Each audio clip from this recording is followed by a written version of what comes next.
Malam terakhir di rumah lama. Namaku Rasya. Kejadian ini terjadi 3 tahun lalu saat aku dan keluarga pindah ke rumah warisan nenek di pinggiran kota. Rumah itu sudah kosong selama 8 tahun sejak nenek meninggal, dan tidak ada seorang pun yang berani menempatinya. Malam pertama aku tidur di kamar bekas nenek karena kamar lain masih penuh barang.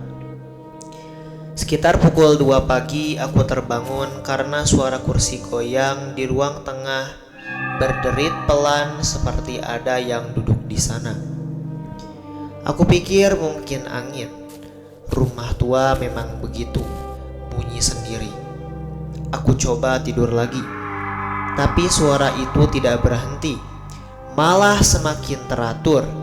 Kerak, kerak, kerak, seperti seseorang duduk dengan santai mengayun kursi itu perlahan, seolah menunggu sesuatu. Aku memberanikan diri keluar kamar. Lorong menuju ruang tengah gelap total. Lampu yang biasanya menyala otomatis entah kenapa mati. Aku pakai senter ponsel.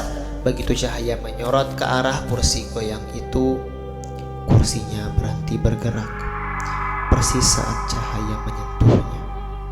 Tidak ada siapa-siapa di sana, tapi bantalan kursinya masih terlihat cekung, seperti baru saja ditinggal oleh seseorang yang duduk di situ. Aku berdiri mematung, dan dari arah dapur terdengar suara langkah kaki pelan, menyeret sedikit seperti orang tua berjalan dengan sandal. Langkah itu mendekat ke arahku. Aku ingin lari, tapi kakiku seperti terpaku di lantai.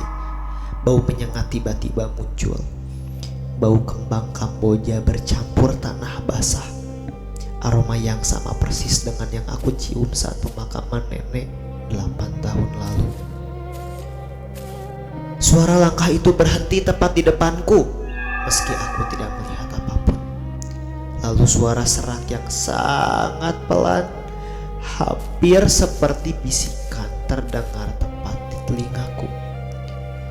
Kamu tidur di kamar nenek. Aku langsung berlari ke kamar orang tuaku, membangunkan mereka. Badan gemetar tak karuan. Malam itu aku tidur di kamar mereka. Esok paginya aku cerita ke tetangga sebelah tentang kejadian semalam. Wajah beliau langsung pucat. Katanya dulu semasa hidup nenek memang punya kebiasaan duduk di kursi goyang itu setiap malam menjelang tidur, sambil menunggu cucu-cucunya pulang. Dan kamar yang aku tempati malam itu, kamar yang katanya kamar bekas nenek, ternyata bukan kamar tidur nenek. Itu kamar tempat jenazah nenek disemayamkan sebelum dimakamkan.